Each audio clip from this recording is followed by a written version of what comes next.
Hello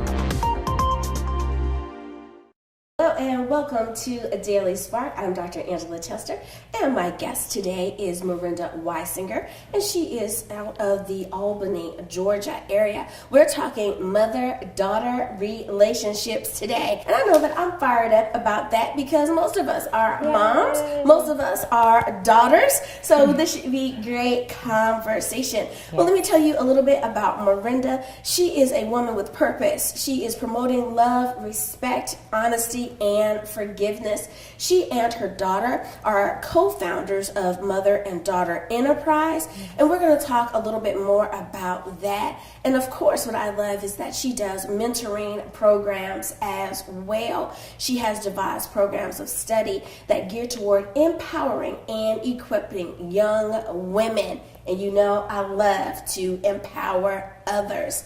So let's go on and jump into this conversation. So Morenda, I want to ask you, of course, what I like to ask everyone, and that is, we have these bios that say all of these wonderful things that we do. It lists our education and all of that. But who are you in your own words? Well, first of all, let me thank you for having me on your show. Thank you. I appreciate it so much. Thank you, thank you, thank you. I am a mother.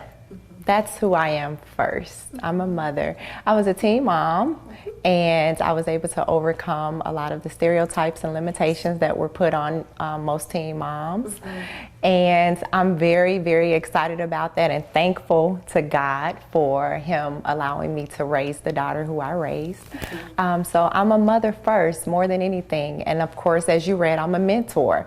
I have several girls who I call my daughters. I'm a surrogate mom to them.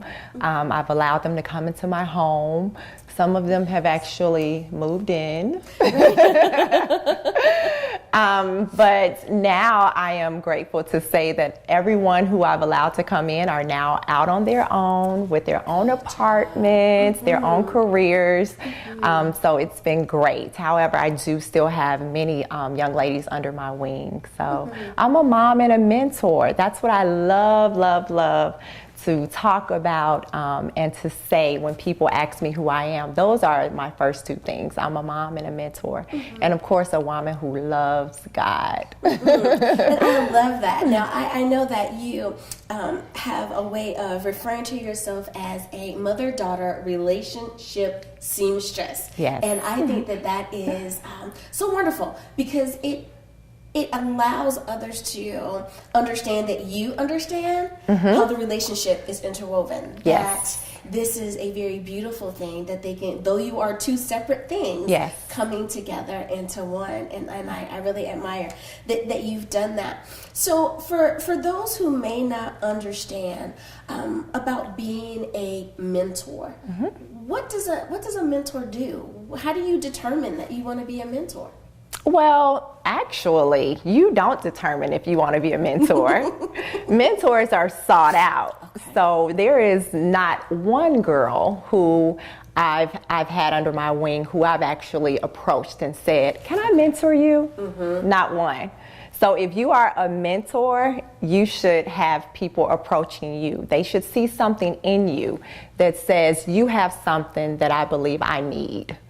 So that's how I became a mentor to many, because I had a lot of young girls, teenagers and young women, college women, who sought me out. So, yeah. Well, I'm a very big proponent of letting your light shine. And I think that really speaks to that there's something that they see in you. Yes, absolutely. And they want that light. Absolutely. So, bravo for that. Keep that up. Thank now, you. when we think of the word relationship, so many times we think relationship and we're thinking like husband and wife. Of course. Or, we're thinking this romantic relationship. Yes. But when it comes to mothers daughters, and then this word relationship. Yes. How does that all blend together? Well, it blends together the same way as a husband and a wife, boyfriend, girlfriend, friends, love, respect, honesty, and forgiveness. All four of those things are needed within any relationship. And we can't leave it out when it comes to mother and daughter relationships. That's right. So there's a lot of love that you want to have. Daughters want that love, that genuine love from their moms, and vice versa. And also with respect, although moms always say, you have to respect me because I'm the mama, guess what? Daughters want to have some level of respect as well. They want to be respected. They don't want to be called out of their names. You know, there's certain things that we shouldn't allow to come out of our mouths as moms so that we can respect our daughters. And then you have honesty. We both need to maintain some sort of honesty so that way the relationship can continue to strengthen. And forgiveness, who doesn't need that in a relationship? Right. In every relationship we need forgiveness. So on both sides. So those are the four principles that I know every relationship needs. And a lot of times as moms, we kind of tend to not think that we need those four things. The same things we need in a relationship with our husband or our significant other, we need that with our daughters as well. And I'm so glad that you said that daughters want that respect. Yes, absolutely. I think that some people forget that it's reciprocal. Absolutely. You know? That you might be at the top, right? But right. the people down at the bottom still want the same things that you do. Yes, that's a really, really great reminder, and thank you for mentioning that. Now, would you say that as you grow in your relationship, or as you age physically, that your relationship should change, your relationship must change, or that it simply will change? It will change. I'm a witness. My daughter is, I can't tell her age because she's an educator in the Atlanta public school system and she teaches high school. So I definitely can't tell her age. However, this is what I will say. I've had to learn to adjust to where life was taking us. You know, I've always been accustomed to being mommy, you know, and she still calls me mommy, which I'm so happy about it. And I realized that as she started to mature, that there were some things that I wasn't going to be able to do anymore or to say anymore. I was going to have to allow life to teach her certain lessons. I have to make sure that what I trained up, that it was going to still maintain everything that I had instilled in her. So the Bible says to train up a child in the way they should go, and when they are older, they will not depart from it. Right. So I'm holding on to that word, you know, and she has definitely made me a proud mommy. But our life is going through some changes. We're relearning each other, you know? I like that. Yeah. Relearning each other. Now, if there is a teen mom right now that is listening and saying, hey, all of that sounds like me. I want to turn out to be the best mom that I would be. What is a tip or a bit of advice that you would give to her about how to get through this journey called life? Well, considering that I was a teen mom, I would definitely recommend that you choose to break patterns. It's never too late. It's never too late to become whoever you want to become. I was the pattern breaker for the women in my family, and my daughter went on to break patterns and to become the first college graduate in our family. So that's what I would recommend. The first thing I would recommend is to know that you can break patterns. You can do anything and be anyone you want to be. I love it. Yes. I love it. Yes, you can be anyone that you want to be. Well, viewers, we need to take a commercial break right here. So don't worry. When we get back, we will continue this conversation. Mother-daughter relationships. We'll be back.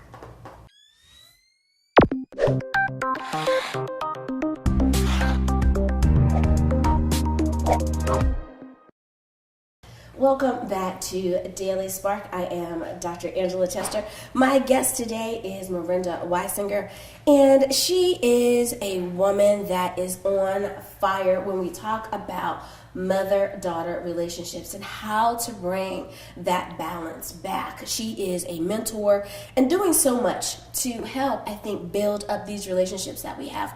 Yes. In today's society, we really need to bring more togetherness. We need Absolutely. to be more unified. We have so much that is pulling us apart. Yes. We need to make sure that we are together. One of the things that you do is you're an author. Yes. So what made you decide that you needed to not only write down your ideas or write down your thoughts, but what made you determine this needed to be put in a book for others to be able to read? Great question. Well, like I said before, I have quite a few mentees, and some of them decided to come and live with me, and others just made my home a place of refuge for them. And I decided to, instead of having everyone to come and embrace me, I wanted them to start embracing their moms. You know, it was difficult to see girls that only wanted me and didn't want to have a relationship with their mom. Mm-hmm. So I decided, let me put this in a book.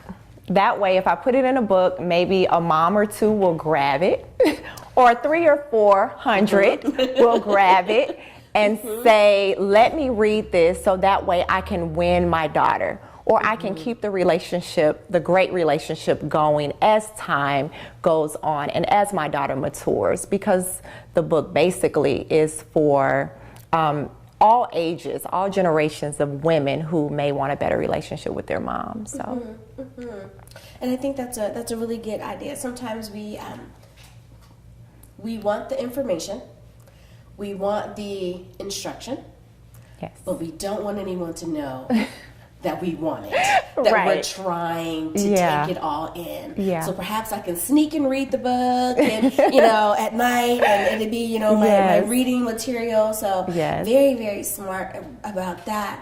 Now, of course, as daughters ourselves, we have been on both sides. absolutely. As moms, we've Absolutely. been on both sides, right? Absolutely. So I want to ask you this particular question, and that is, what are some of the lessons that you've learned as a daughter that you wanted to make sure that you passed on to your daughter? I love this question. Let me tell you why I love this question, because it's so near and dear to my heart. Growing up, I didn't have a great relationship with my mom. I was the daddy's girl, and I gave my mom a hard time because as long as my daddy was at home, I can do anything I wanted to do. So as a daughter that has matured, and I look back over my life and I'm saying, oh my gosh, I was a mess with my mom. And it taught me to teach my daughter that your mommy is not going to be perfect. There's going to be some things that I'm going to do that you're not going to like, the same way that I felt about my mom. And as you mature, you'll realize that some of those things that I was trying to teach you the same way as my mom, you'll come back eventually and say, wow, you were right. You were absolutely right. So that's what I've learned as a mom, and that I've had to tell my daughter, I'm not perfect, and you'll realize later some of the things that I'm trying to explain to you now, you'll pick it up later and come back and say thanks. Yeah. It's so funny how so many times we hear mothers, or I'll say it this way, grandmothers will say, wait till you have your own children and then you understand.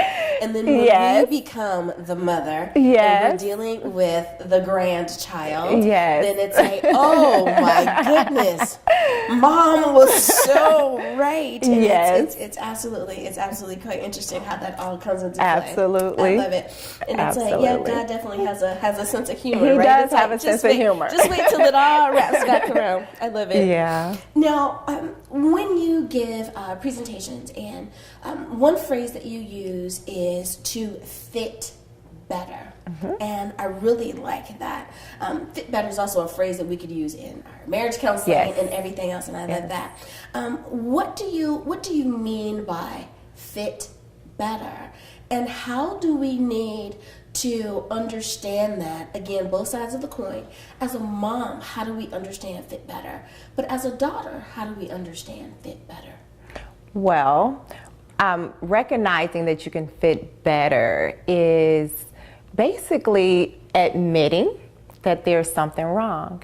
You know, on social media, what we do is, you know, we find a lot of people that are out here and they have these selfies together with their mom and they're throwing up the peace sign and they're laughing and having all of this wonderful outer appearance, but behind the scene, they don't like each other. So we have to recognize, one or the other has to recognize, wow, we can fit better. We need to fit better. Every relationship is a custom-made relationship. So my relationship with my daughter may be different from the relationship with someone else and their daughter. So everyone has to take the opportunity to know that their relationship is custom-made and it needs to fit better. So everyone has their own different fits. I love it. I love it. That's right. Mother-daughter relationships are custom-made. It is not one size fits all. Not one size fits all. I love it. Well, viewers, we need to take a quick break, but don't worry. We'll come back and continue this great conversation.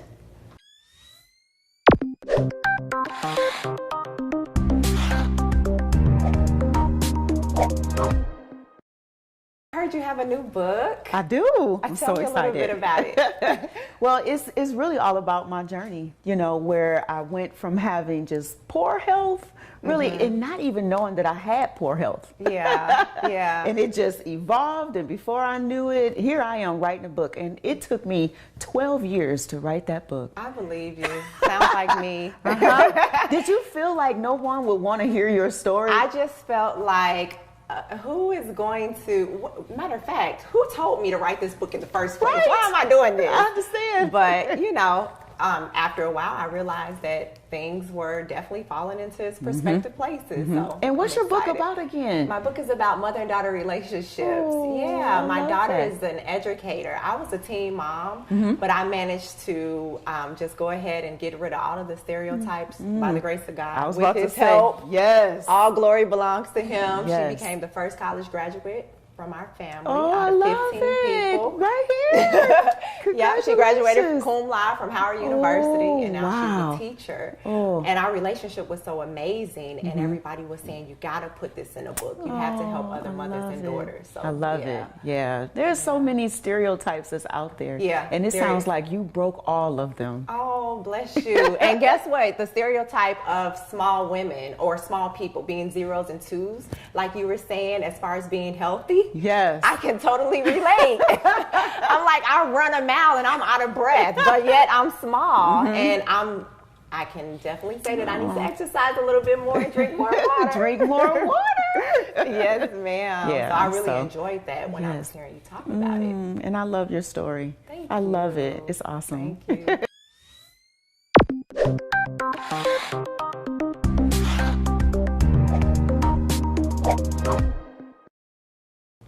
Welcome back to Daily Spark. I am Dr. Angela Chester. My guest today is Morenda Wysinger, and we are talking mother-daughter relationships and how we fit better in that relationship.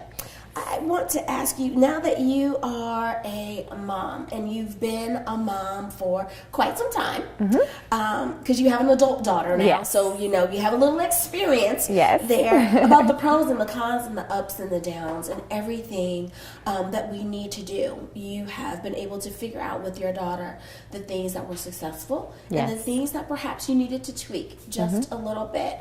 When we're open and honest about that, I think that we really and truly are able to help others Absolutely. grow. Absolutely. So what would be some advice that you would give to the moms that say, hey, I'm having some challenges with my daughter.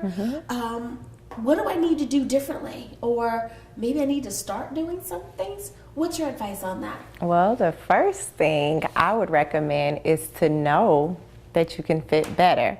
So once you know you can fit better, then I recommend that you maybe set up a little bit of coffee time, tea time with your daughter, so that way you can break some things down and allow her to tell you some of the things that she may be feeling and some of the things that you may be feeling, because honesty is so important. Never to think that, you know, you were the perfect mom, so she's wrong. Right. Never to think that, let your daughter think that she's the perfect daughter. Everything is right. Everything that I do is right. So that way you all can come and have a personal time, personal conversation, and talk about what may be wrong within the relationship, what you may change, what you may like to change in the relationship. So that way you can move forward from there. I love that. I love that. Yeah. So many times we talk about boundaries in relationships. And usually, again, we think boundaries, we think relationships, we think romantic relationship, husband and wife. But there's also boundaries when it comes to mothers and daughters. Yes. So what is an example of like a healthy boundary, or how do you even set up boundaries to begin with? Well, you know what's funny is that as a parent, my brother, sorry brother, I'm gonna put you out there. My brother used to say, she's scared of you and that's not good. And then you would have other people saying, you're so strict. But the daughter I raised, I was happy that I raised her based on this quote that I love. It says, good fences creates good neighbors. So if you set boundaries within the relationship and tell, you know, your daughter what you expect, when your curfew is. Like when my daughter went away to Howard University and she came home in her freshman year, she thought, well, you know, I'm in college, so I can just come in at 3 or 4 from the club.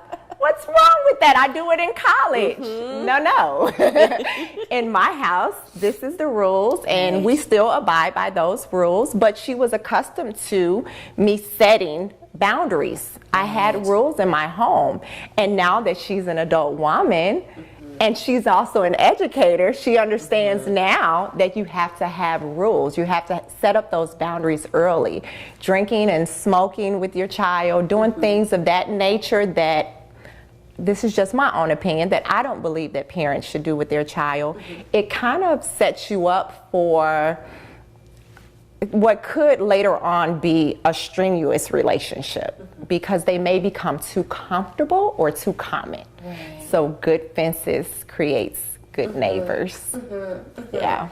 And I'm sure there's someone who's nodding their head saying, that's right, we have very traditional relationships, even though we may have modern conversation with each other, there's still the need for having that traditional relationship. And that I'm still mom. And you still have to respect the place of me being, I want to be cool with you, I want you cool with me, but I'm still mom. And I can understand that. I can understand that. Now, as a mentor, would you say that a daughter needs to make sure that her relationship with her mother is always moving in a forward direction? How does she make sure that the mentor doesn't take the place of her mother? That's a great question, because I have to make sure that I set boundaries, because if there is a void that the daughter is filling with her mom, she gravitates to me even more. So really the mentor has to know the type of boundaries to set, and know that you don't want to take the place of this child's, or adult woman's mother. And that way you can make sure that you are also offering the daughter some tips. This is what you may need to do with your mom. That's what I do with a lot of my girls. How about you go and take your mom, drive up to where she lives, because a lot of them are away in college where I am. Drive up to where she is and maybe take her out to lunch. Call her more often. Instead of calling me, try calling her first. See what she has to say first, you know? Sometimes you think that your mom is gonna say something different from what your mentor says, but a lot of times you'll find out we're probably saying the same thing. Maybe in a different way, but it's probably the same advice. And you know, it's really funny that you say that, because so many times when we look back over our lives, especially once we get a little bit older, and we realize that our mothers told us to do a particular thing, and we didn't want to do it. But you could have a brother or a sister or an aunt or even a really just close friend say, hey, you need to do that, and you go, oh, sure. Yeah. And you do it just off of the first suggestion. And your mother's sitting there going, I have been banging my head. Absolutely. And asking you to do this, and you would not do it. And that's really funny. But it does take a village, though. It does. It takes a village. So maybe I won't get across to you, but maybe this village will. Yeah. And it's a wonderful that you mentioned that, and having that village. Yes. So kind of backing out a little bit and looking at the members that make up our village, are there any particular personality types, or are there any particular types of people that we need to make sure that we have around us? Absolutely. When we're building this village, who should we look for? Positive people. Yes. Positive people that are going somewhere. People that you want your daughter to see and say, I really like what they're doing with their life. I really like the way they present themselves. I tried my best to surround my daughter around positive people and people that are movers and shakers. And she has definitely become a part of all of us. All of us, when we see her, we see ourselves in her. And I definitely can't say that I did it all by myself. It took a village to raise her. Well, I want to first give my congratulations, because you said a very, very important thing, and that is one, that you were someone who broke the cycle, and your daughter is a college graduate, and she's gone on to fulfill all of the dreams and hopes and aspirations of your family. One, great job. Great job. Because I think that many times people take that for granted, and that is not something that we should take for granted. Not at all. Be it that you are the first person or you're the 100th person in the family, it really and truly does take that village to make sure that each generation goes on. So thank you so much for being an inspiration, not only to your daughter and your family, but for those of us that are watching. So good job. Bless you. Thank you. My very last little tidbit is there that I ask you this. What is one word that you think that someone who has listened, who has enjoyed the program today, what's one word that they should take away from today, that they should hold in their heart, and it should be their action word for this week or for this month? One word would be forgive. That's what I would say. Because there's so many relationships that are torn apart because we won't forgive. So if you have a mom, if you have a daughter, or anyone that you love, choose this week to forgive. Great advice. Thank you so much, Morenda, for being on the program today. Thank you for having me. So those of our viewers who want to stay in contact with you, how do we find out more about you? You can find out more about me on my website, tailormademom.com. Again, that's tailormademom.com. Thank you so much. And viewers, thank you for joining me for Daily Spark. And as always, I hope that you have an awesome day, not just today, but each and every day. Until next time, everyone, be awesome.